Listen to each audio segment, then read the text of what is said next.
Assalamualaikum warahmatullahi wabarakatuh.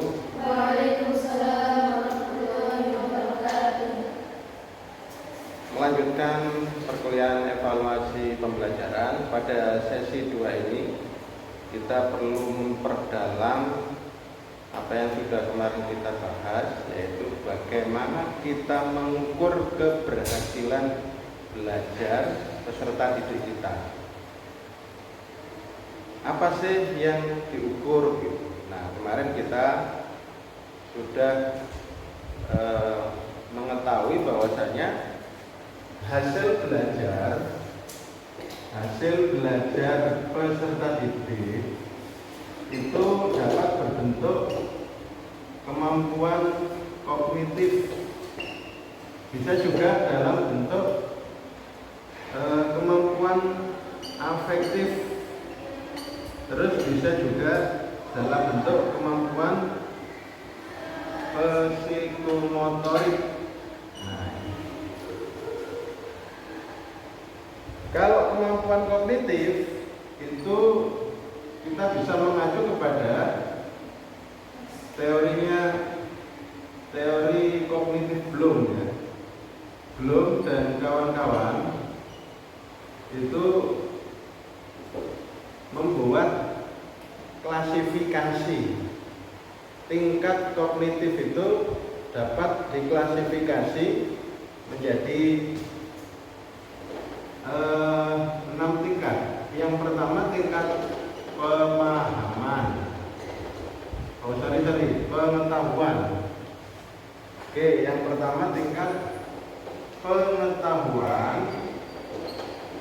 Berikutnya adalah tingkat pemahaman. Selanjutnya tingkat penerapan. Terus yang keempat tingkat analisis. Yang kelima tingkat sintesis. Dan yang keenam adalah evaluasi. Dalam setiap pertemuan, guru mesti sudah mencantumkan tujuan pembelajarannya. Apakah itu pemahaman atau bahkan mungkin analisis atau evaluasi. Jadi tujuan yang sudah ditetapkan itulah yang nanti akan diukur. Apakah tujuan-tujuan pembelajaran itu dapat dikuasai, dapat dicapai oleh peserta didik kita. Nah, tingkat kognitif ini bagaimana mengukurnya? Nah, jadi harus kita ketahui bahwasanya untuk kognitif kita bisa menggunakan alat ukur atau instrumen yang namanya tes. Bisa tesnya itu tes objektif, tapi juga bisa tes subjektif. Tes subjektif itu seringkali dicontohkan satu contoh yaitu esai. Tapi kalau tes objektif itu bisa multiple choice, pilihan ganda, bisa BS, benar salah, atau penjodohan. Nah, jadi ini adalah alat ukur, alat evaluasi yang kita gunakan untuk mengetahui hasil belajar peserta didik. Apakah ia sudah mampu mencapai pemahaman sebagaimana yang ditetapkan tadi di silabus atau LPP, ataukah dia masih belum mencapai tingkat pemahaman, masih pengetahuan. Nah, itu berarti kita sudah bisa mengukur, oh ternyata peserta didik kita itu belum berhasil. Kalau belum berhasil, maka kita bisa melakukan treatment lanjutan, misalnya remedi atau mengulang. Nah, Nah, sekarang pertanyaan yang berikutnya adalah apakah pembelajaran kita itu hanya untuk meningkatkan kemampuan kognitif peserta didik kita? Ternyata tidak. Ternyata kita itu justru kadang-kadang menganggap karakter itu lebih penting. Sikap, akhlak itu lebih penting. Dan karakter, sikap, akhlak itu dianggap merupakan domain afektif. Domain afektif. Contoh-contohnya apa sih? Contoh atribut-atribut yang dapat dianggap sebagai bagian dari kecakapan afektif. Apa contoh dari karakter atau sikap yang merupakan kemampuan afektif? Coba. Ada yang tahu? Contohnya apa saja? Contohnya adalah kejujuran. Akhlak kok contohnya tulisan ya. Contohnya apa lagi?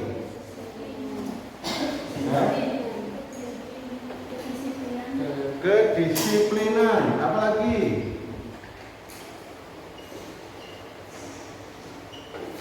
Sikap adil. Sikap apa lagi?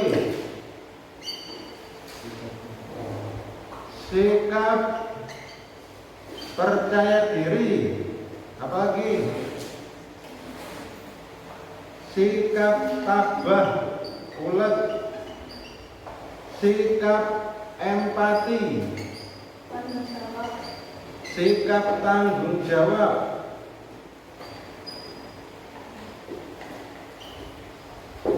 Nah, banyak atribut lain yang belum saya sebutkan di sini banyak. Nah, kira-kira kalau seorang guru itu telah menetapkan bahwasanya pada pembelajaran itu harus mampu mencapai level afektif kejujuran, kedisiplinan, sikap adil, atau yang lain. Apa yang harus dilakukan seorang guru untuk mengukur apakah siswanya sudah mencapai atau sudah memiliki sikap-sikap ini atau belum? Apa yang harus dilakukan? Apa yang harus disiapkan? Nah, seorang guru perlu menyiapkan instrumen atau alat ukur yang kemarin memang sudah saya sampaikan tadi itu, bahwa alat ukur yang bisa digunakan yaitu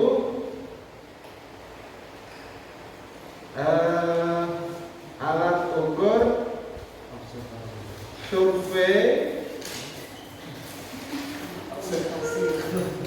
terus apa lagi? Survei, instrumen apa lagi? Observasi juga bisa sih. Nah, ini nanti bisa menggunakan skala sikap. Jadi nanti kamu harus membuat dua hal ini. Yang pertama adalah mengukur kemampuan kognitif peserta didik kita dengan menggunakan tes, dan satunya nanti mengukur atribut-atribut sikap ini dengan instrumen kuesioner.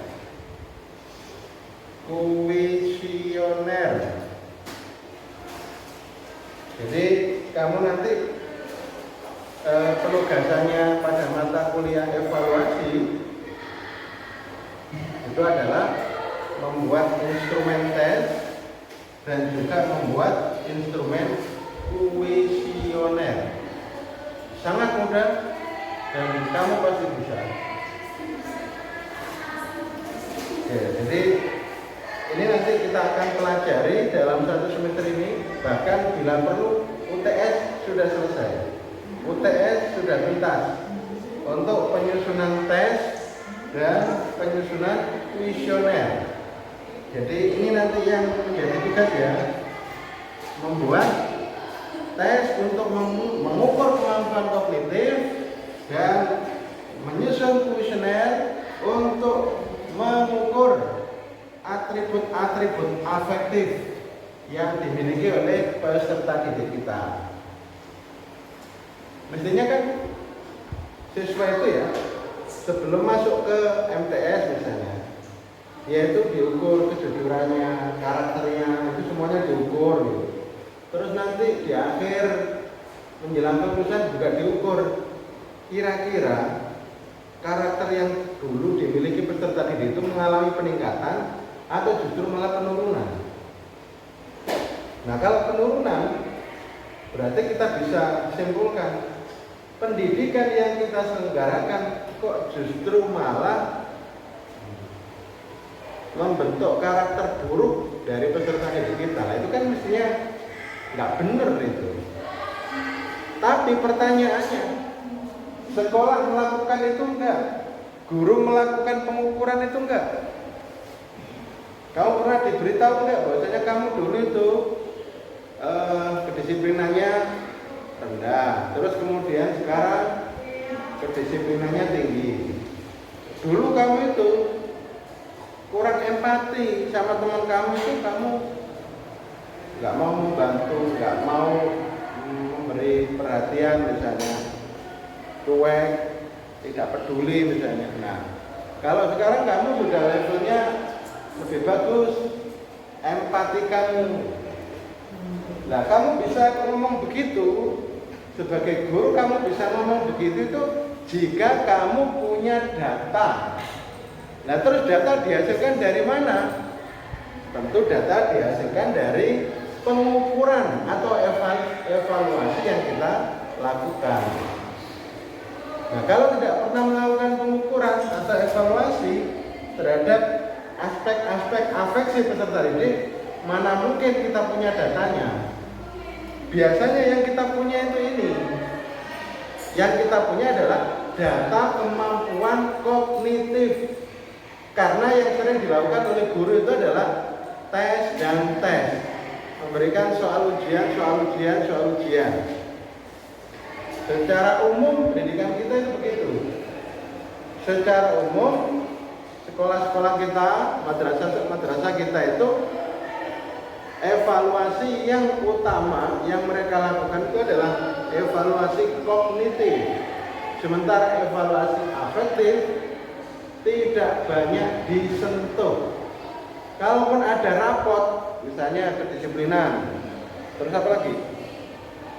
Kerapian, terus yang ada A atau B atau C gitu kan ya, keaktifan misalnya, itu kan seringkali tidak menggambarkan secara utuh karakter dari peserta didik kita. Nah, mulai hari ini kamu yang merupakan tumpuan masa depan bangsa atau tumpuan kemajuan masyarakat yang nanti menghadirkan Islam sebagai rahmatan lil alamin, maka yang seperti ini tuh mau tidak mau harus dilakukan, harus disiapkan. Tidak hanya mengukur kemampuan kognitif, tidak hanya mengukur otak, tapi juga mengukur hati atau kolbun. Tapi dalam ilmu atau dalam sainsnya itu semua yang kita rasa seperti rasa emosi atau marah atau cengeng, itu prosesnya itu katanya tetap di otak. Di hati itu nggak ada proses.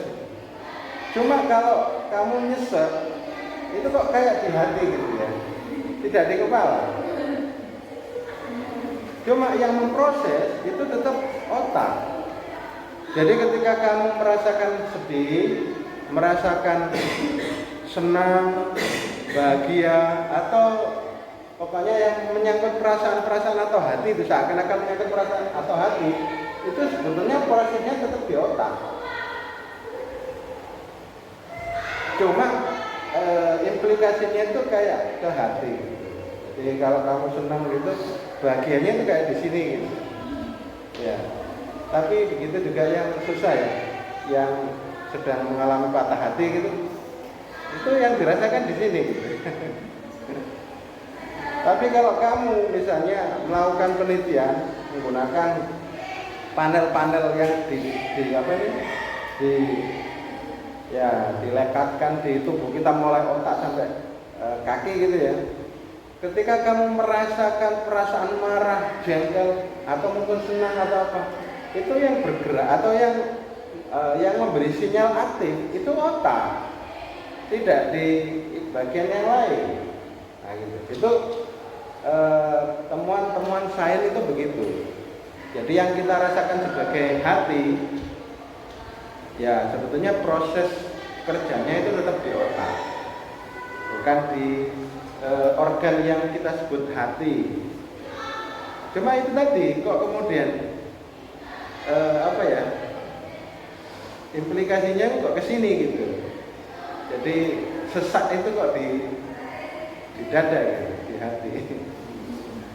Oke, itu ya yang harus kamu siapkan.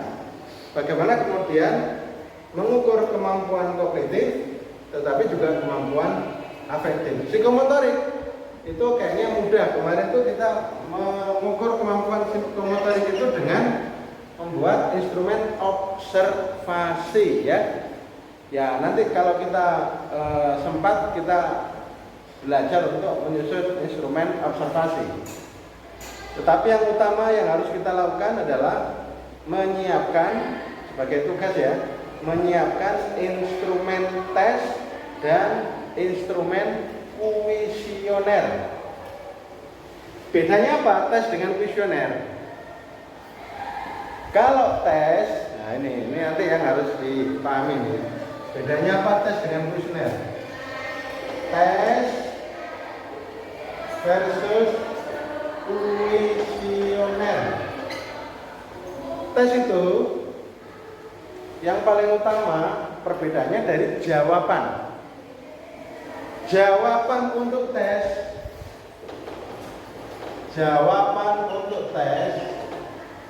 itu sudah dipastikan mana yang benar, mana yang salah. Jadi untuk tes itu jawaban pasti. Nah, ini jawaban tidak pasti. Jawabannya itu tidak pasti, maksudnya tidak ada benar salah gitu. Tidak ada benar salah. Ya. Saya jelaskan. Di sini tidak ada benar salah. Tidak ada benar atau salah. Loh kok nggak ada benar salah, Pak? Nah, saya jelaskan. Yang tes jawabannya itu pasti ada yang benar, ada yang salah.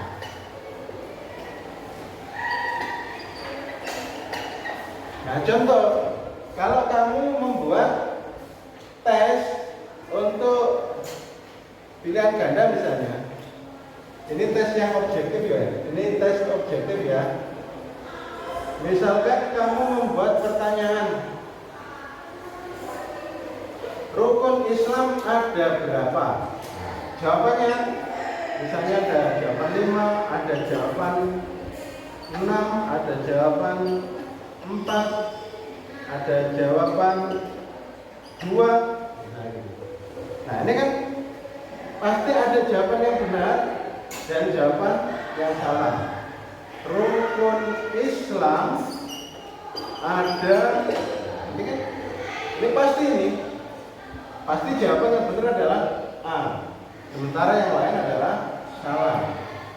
Tapi kalau kamu misalnya membuat instrumen kuesioner, pertanyaannya seperti ini biasanya.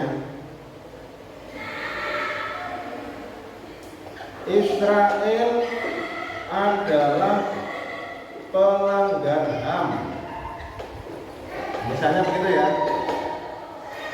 Jawabannya sangat setuju. Setuju. Abstain.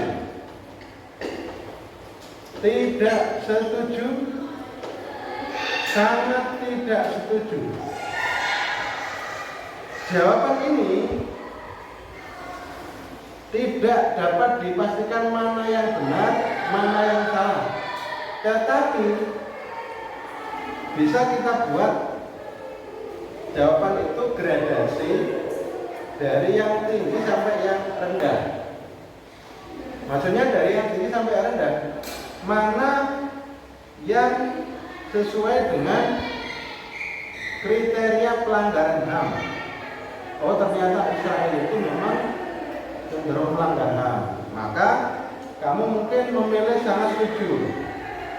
Nilainya 5. Oh, kamu menganggap bahwasanya Israel itu pelanggar HAM ya. Tapi kan karena disulut oleh serangan, maka dia ya pelanggaran HAM-nya itu tetap tapi tidak terlalu ya, sangat setuju. 4 per 3, 2, 1. Nah, ini adalah contoh bahwasanya ketika kita membuat kuesioner, jawabannya itu tidak pasti atau tidak ada ketentuan benar salahnya, hanya gradasi saja. Ini namanya skala sikap.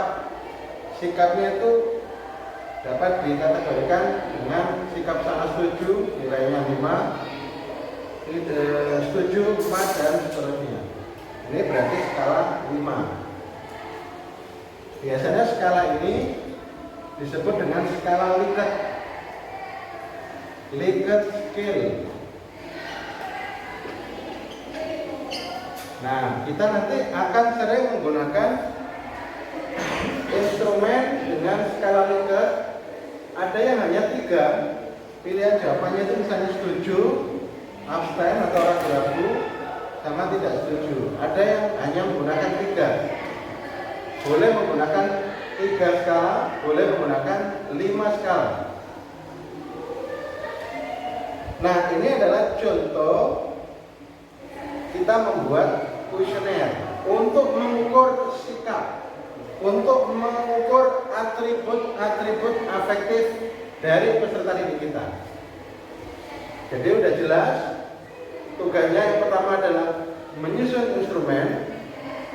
Setelah itu adalah melakukan uji validitas dan reliabilitas instrumen.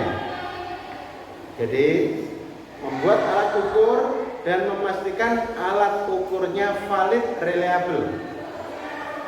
Itu tugas utamanya dari mata kuliah evaluasi pembelajaran PAI. Sementara itu dulu, kita lanjutkan lagi nanti. Baik, untuk mencapai kompetensi evaluasi pembelajaran, maka diperlukan penugasan sebagai berikut ya. Yang pertama, mahasiswa menyusun instrumen tes. Kamu mesti sudah biasa atau sudah familiar ya dengan instrumen tes, karena kamu waktu aliyah atau waktu SMA setiap PTS atau PAS pasti mengerjakan soal-soal dalam bentuk tes. Nah, nanti berikutnya juga menyusun instrumen kuesioner. Menyusun instrumen kuesioner untuk mengukur karakter, akhlak atau afeksi dari peserta didik. Kalau yang tadi untuk mengukur kemampuan kognitif peserta didik. Nah, dua-duanya ini harus dilakukan uji validitas dan uji reliabilitas. Jadi uji validitas tes, uji reliabilitas tes Terus nanti uji validitas kuesioner, juga uji reliabilitas kuesioner. Nah, yang tes kamu nanti harus mengambil atau memilih salah satu dari kelas dan semester untuk jenjang pendidikan MTS garing SMP, MA, SMA, SMK. Jadi kamu bisa milih semester 1, boleh semester 2. Kelasnya boleh kelas 7, boleh kelas 8, boleh kelas 9, kelas 10, 11, atau 12. Mata pelajarannya kalau di Alia itu bisa Quran hadis, fikih, SKI, akidah akhlak. Kalau di sekolah PAI saja. Nah, kamu nanti pilih ya tadi satu semester itu. Nah, satu semester kan kamu biasanya ujian akhir kan, biasanya PAS gitu ya. Itu kan ada soalnya. Jumlah soal rata-rata ya sekitar 50 soal. Nah, nanti kamu membuat pertanyaan sejumlah sekitar 50 soal. Tapi terlebih dahulu tentukan mata pelajarannya apa, sekolahnya itu jenjang MTS atau MA, atau SMP atau SMK, SMA, atau ini semesternya, semester 1 atau semester 2. Jadi yang kamu ukur adalah kompetensi kognitif dalam satu semester utuh ya. Jadi satu semester itu kan kamu bisa melihat silabus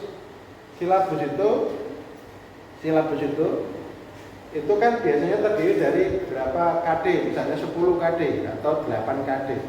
Terus dijabarkan ke indikator, nanti dijabarkan ke kisi-kisi. Dari kisi-kisi soal dibuatlah soalnya atau pertanyaannya. Nah, begitu. Nah, jenis pertanyaan tergantung dari indikatornya nanti. Nah, sementara ini yang paling awal yang kamu harus pikirkan, nanti kira-kira saya mengambil kelas berapa ya? Sekolah mana ya?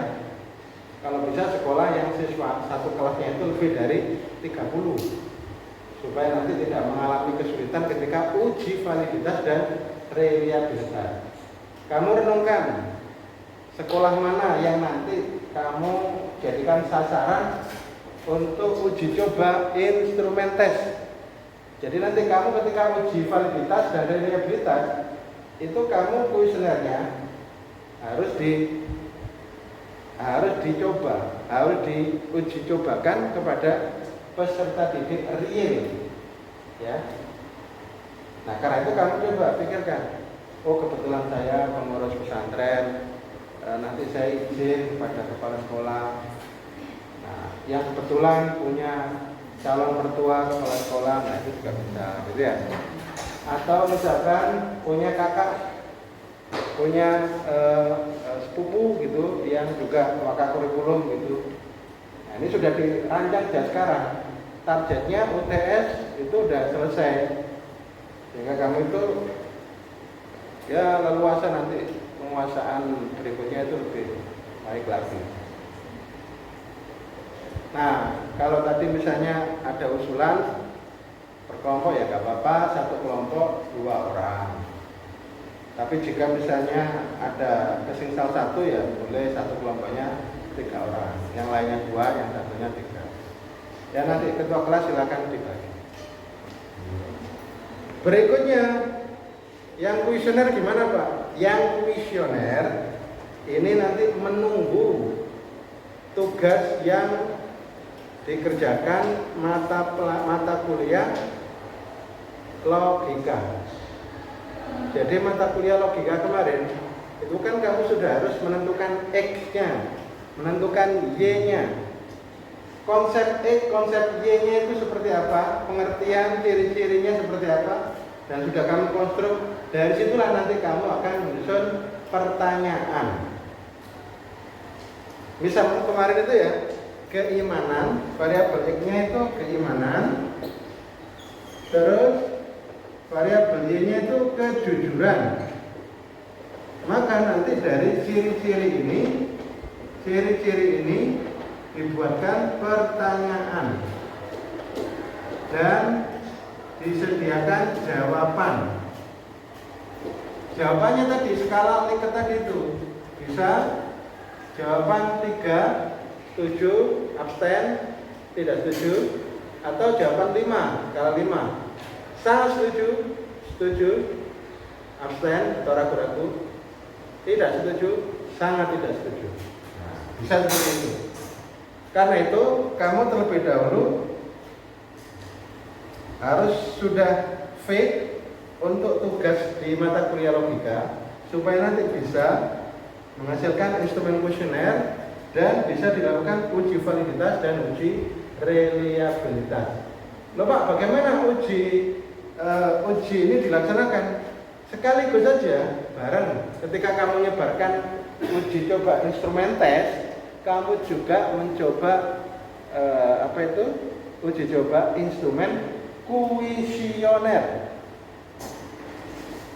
Jadi sekali datang ke sekolah sudah ada instrumen tes, sudah ada instrumen kuesioner, dan tinggal kemudian diisi oleh siswa sehingga nanti kita bisa melakukan uji validitas dan uji reliabilitas. Nah, gitu.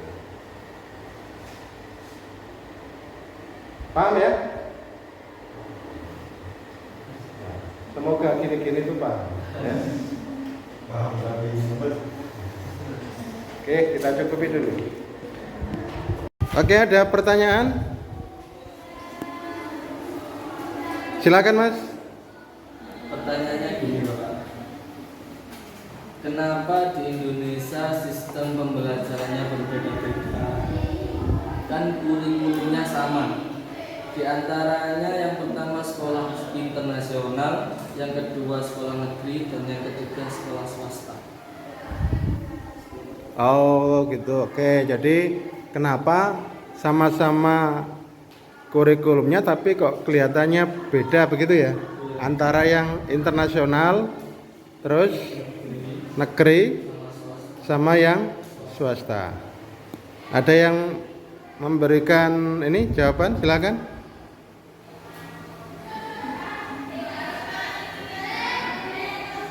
Sarifah,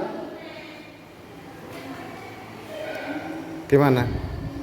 Karena sumber manusianya yang berbeda, lingkup arahnya itu lebih luas yang internasional, sehingga kayak murid-muridnya itu berapa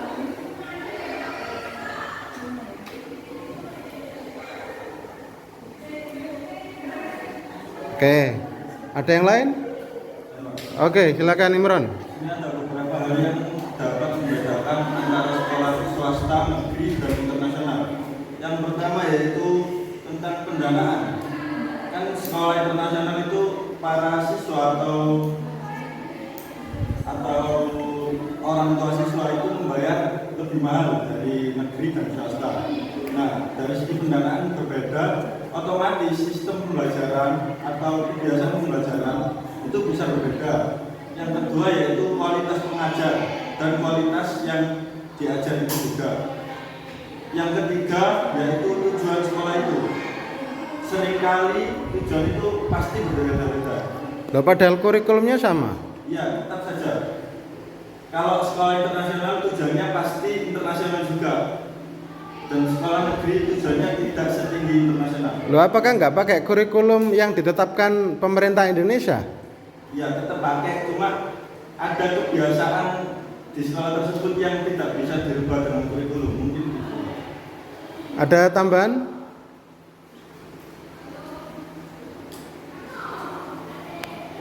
Nggak ada?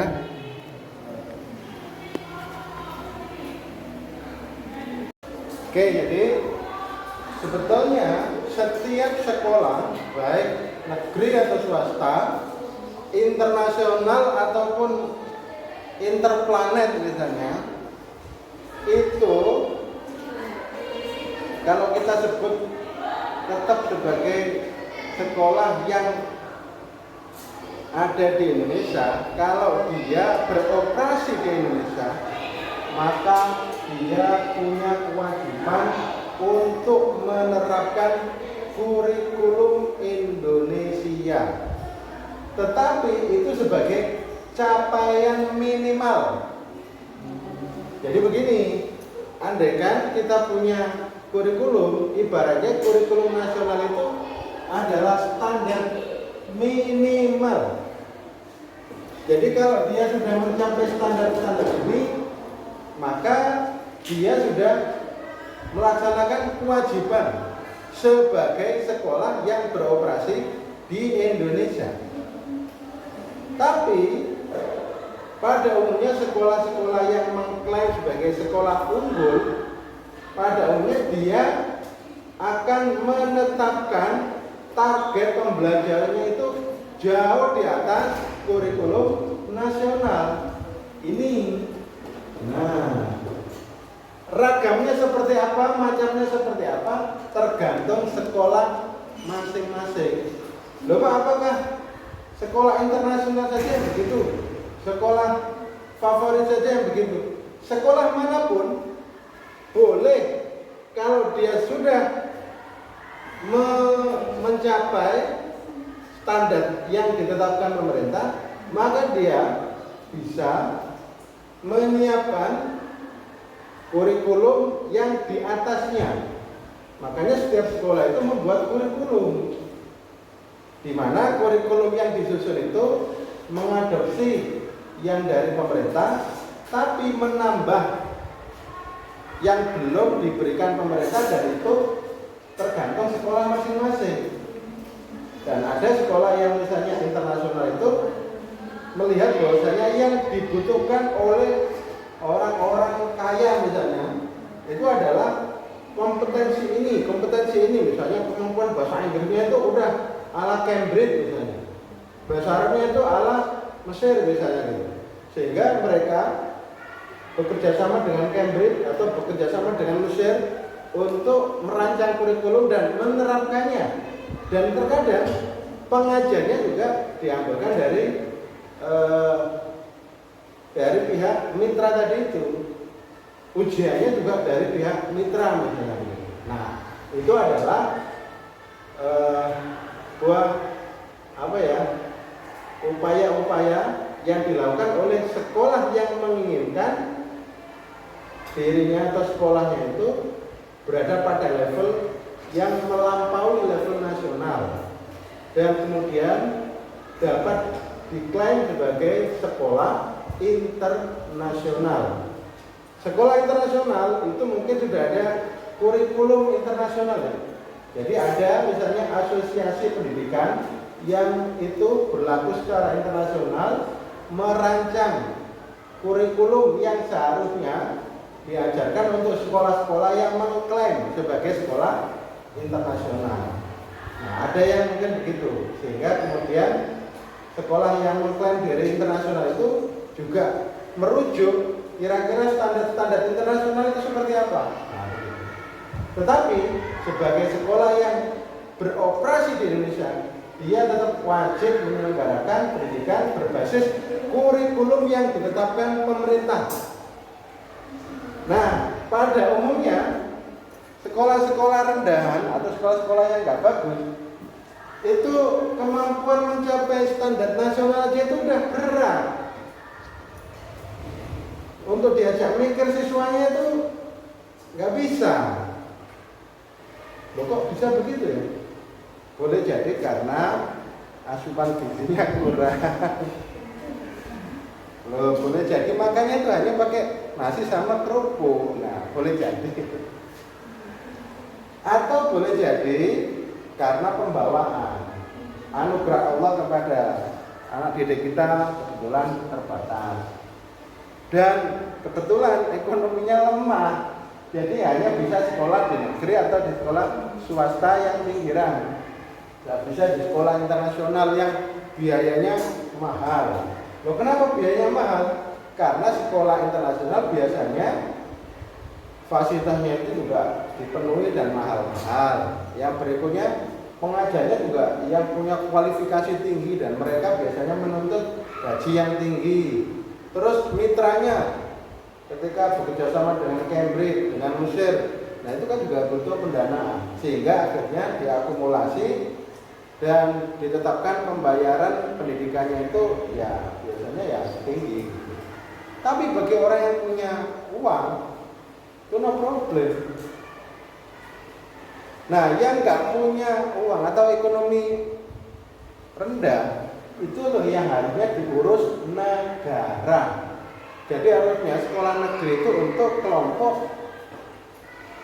masyarakat yang tidak mampu. Biarkan yang mampu-mampu itu sekolah yang di sekolah yang mahal-mahal. Tapi kadang-kadang sekolah negeri, kampus negeri malah yang lebih banyak menggunakan fasilitas di negeri itu malah justru kadang orang yang mampu. Nah ini yang harus ditata.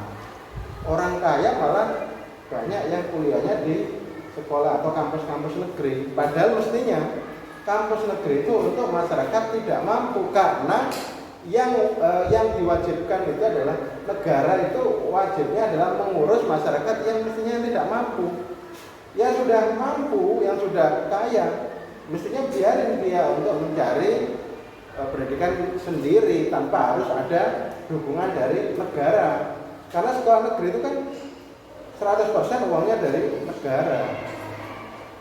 Nah, jadi itu tatanan pendidikan kita yang mungkin masih belum ideal, dan kamu nanti harus bisa ini mengelola negara ini menjadi negara yang benar, sehingga nanti menjadi negara adikuasa. Kamu ngerti negara adikuasa? Negara adidaya, negara yang punya power. Loh Pak, bukannya power itu hanya milik Allah. La haula wala quwata illa billah. Ya, tapi kenyataannya Allah menciptakan sunatullah. Siapa yang menguasai ilmu pengetahuan dan teknologi, dialah yang nanti akan mempunyai power, memiliki kekuatan.